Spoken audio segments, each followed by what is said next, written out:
میرا نام سیما شیخ ہے اور میرا تعلق تحریک انصاف سے ہے، وومن ونگ ٹیم سے. اور میں یہ کہنا چاہوں گی کہ خواتین کے حوالے سے میں بات کروں گی کہ ہماری جو خواتین ہیں ان کے ساتھ بڑی زیادتیاں ہوتی ہیں.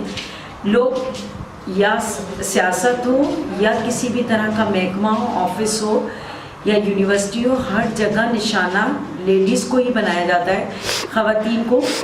آپ دیکھیں کئی طرح کے ایشوز ہوتے ہیں، وہ کہہ نہیں پاتی اپنی، یعنی کہ جو ان کے ساتھ آپ بیتی ہو رہی ہوتی ہے وہ ڈسکس نہیں کر پاتی کسی سے، نہ اپنے گھر والوں سے. اگر وہ گھر والوں سے اس بات کا ذکر کریں گی تو ان کو پہلے ہی کہہ دیا جائے گا کہ بیٹھ جاؤ گھر میں، خبردار گھر سے باہر نکلی ٹانگیں توڑ دیں گے، اور ایسا ویسا سب ختم. اگر وہ ہاسٹل میں رہتی ہیں ان کو کئی مسائل کا سامنا کرنا پڑتا ہے، وہ تمام میڈیا کو خبر ہے کس طرح کا. اور جو گھر میں بیٹھی خواتین ہیں اور کسی کو یہ پتہ چل جائے کہ یہ بیوہ ہے یا طلاق والی یا اکیلی رہتی ہے تو اس کے لیے اور شام، اس کے پیچھے اور لوگوں کا لگنا اور ان کو مس گائیڈ کرنا، ان کو ورغلانا. اور آج کل تو یہ لیٹسٹ موبائل کا جو سسٹم آیا ہے اس کے اندر کال ریکارڈ کر لی جاتی ہے، بات کچھ کی جاتی ہے، ان سے کچھ کہلوایا جاتا ہے، اس کے بعد ان کے ہی ورڈ سے ان کو بلیک میل کیا جاتا ہے کہ تمہاری ریکارڈنگ ہمارے پاس ہے، اگر تم ہمارا یہ کام نہیں کرو گی یا اس طرح کا ساتھ نہیں دو گی تو ہم تمہارے گھر والوں کو یہ سب کچھ دے دیں گے. اور وہ بے وقوف خواتین ہوتی ہیں جو آگے نہیں جاتی، کیونکہ دیکھیں ہر طرح کا سیل قائم کر دیا گیا ہے. پولیس ہماری بہت زیادہ ایکٹیو ہو چکی ہے. وومن جو ہیں خواتین ہماری ایس پی آ چکی ہیں، جن میں سوائی تالپور ہیں، جس میں زائدہ ہیں، اسی طرح کی کافی خواتین ہیں. اور میں تو اور سوشل ہراسمنٹ کے جو کیس ہوتے ہیں، کئی وکیل ہیں جو ایکٹیو ہو چکے ہیں اور اس کے اندر کئی طرح کے ادارے ہو گئے ہیں جو کام کر رہے ہیں، لیکن پھر بھی کافی کیسز دیکھنے میں آ رہے ہوتے ہیں. میں یہ کہوں گی کہ ٹی وی پروگرام چینلز جو دے رہے ہوتے ہیں ان کو واضح طور پہ اور کلیئر کر کے ہر بات کو بتانا چاہیے کہ کس طرح کے آفس ہیں، کس جگہ پہ ہیں، اور ہیلپ لائن کے لیے یہ نمبر ہے جس پہ آپ کال کر کے اپنے مسئلے مسائل بتا سکتے ہیں اور قانون آپ کی مدد کرے گا. جو کہ ان لوگوں کو ان چیزوں کا علم نہیں ہوتا اور وہ بلیک میلنگ کے اندر وہ پورا شامل ہو رہی ہوتی ہیں. اور کئی طرح کے کیس ہیں جس کو میں بھی سولو کر رہی ہوتی ہوں، لیکن میں بتاؤں گی نہیں کس طریقے سے کیس سولو کیے جاتے ہیں.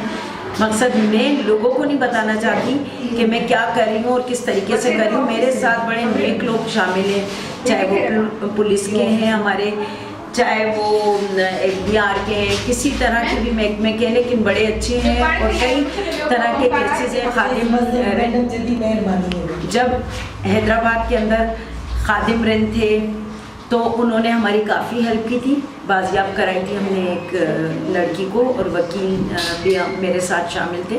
ہم لوگوں نے مل کر یہ کام کرا. ظاہر بات ہے میں اکیلی کچھ نہیں کر سکتی جب تک کہ میرے ساتھ ایک اچھی ٹیم نہیں ہوگی. اور میں یہ چاہتی ہوں کہ حیدرآباد کے اندر ایک تو یہ ہے کہ گورنمنٹ کے اپنے آفیسز ہیں، لیکن پھر بھی کوئی مختلف قسم کے پروجیکٹ دینے چاہیے خواتین کو جو کہ وہ خود ڈیل کریں. اور فائنینشلی طور پہ بھی خواتین کو کافی پرابلمز ہوتی ہے جو کہ ان کا بھی حل ہونا چاہیے. اور رہی بات اس کی کہ جب بھی کوئی مقصد دشمنی کا نشانہ بنایا جاتا ہے تو ہمیشہ خواتین کو ہی کیوں بنایا جاتا ہے. اس کے لیے میں سوال کروں گی ان مردوں سے جو اپنی فیملی میں رہتے ہیں اور وہ جانتے ہیں ماں بہنوں کی عزت کیا ہوتی ہے، تو جن کے ساتھ آپ دشمنی لے رہے ہوتے ہیں، جن کو اپنی دشمنی کا نشانہ بنا رہے ہوتے ہیں، وہ بھی کسی کی ماں بہن بیٹیاں ہیں، وہ بھی عزت رکھتی ہیں. آپ ان کی چادر اتاریں گے تو آپ کے گھر میں بھی ماں بیٹی کی ہے. آپ کسی بہن کی آبرو جو ہے وہ ختم کریں گے، اس کی اتاریں گے، تو پھر آپ کے گھر کے اندر بھی وہی بہن بیٹی بھی ملے گی. آپ کو شکل الگ ہوگی لیکن ہوگی وہ بہن یا ایک ماں. میں ان مردوں سے کہوں گی کہ آپ لوگوں کی جو دشمنی ہے تو ساری عورتوں پہ آ کے کیوں ختم ہوتی ہے؟ جب بھی کوئی دشمنی ہوتی ہے آ کر بیٹی کو مار دیا جاتا ہے، بہن کو مار دیا جاتا ہے، بھابھی کا قتل وغیرہ کر دیتے ہیں گھر میں آ کے گھس کے کہ ہم نے بدلہ لے لیا. تم کس طرح کے مرد ہو کہ ایک عورت مظلوم جو بے گناہ ہوتی ہے اس کو تم بلی چڑھا رہے ہوتے ہو. اور رہی بات شادی کی، بہت ساری خواتین پسند سے شادی کرتی ہیں، تو ہمارے اسلام میں تو اس کی اجازت دی ہے کھلی کہ ان کی پسند سے شادی کی جائے. تو آپ کیسے مسلمان ہو؟ آپ کس مذہب پہ چل رہے ہو کہ اپنی بہن جو اپنی پسند سے شادی کر لیتی ہے تو آپ کو غیرت کے نام پہ آپ اس کو بلی چڑھا دیتے ہو، بڑے غیرت مند بن جاتے ہو. ارے تم مسلمان ہو تو مذہب اٹھا کر دیکھو ہمارا مذہب کیا تعلیم دے رہا ہے. ہمارا مذہب میں پوری اجازت ہے کہ ان سے پوچھ کر ہی شادی کی جائے، اور جب وہ بچے والی بھی ہو جاتی ہے تو اس کے بچے کا بھی مرڈر، اس عورت کا بھی مرڈر. یہ کہاں کا انصاف ہے؟ میں تو کہتی ہوں ایسے لوگ جو اس طرح کے ظلم خواتین کے ساتھ کرتے ہیں ان کو سرعام پھانسی لگانی چاہیے. جب یہ اسلامی ملک ہے اور کلمہ طیبہ کے نام پہ بنا ہے تو سزائیں بھی اسلام کے مطابق ہونی چاہیے، اور ان کو کھلے ان کے بیچ چوراہے میں سزا دو. بچوں کے ساتھ یہ جو زیادتیاں ہو رہی ہیں، کتنے کیس ہو رہے ہیں، جو پکڑے جاتے ہیں وہ کہاں ہو جاتے ہیں لاپتہ. ان کو بھی ویڈیو ان کی ٹی وی پہ کھلے عام چلانی چاہیے نیوز کے اندر کہ اس کو پھانسی لگی ہے، تاکہ دوسرا بندہ یہ جرات نہ کرے. اس کے بعد بہت شکریہ.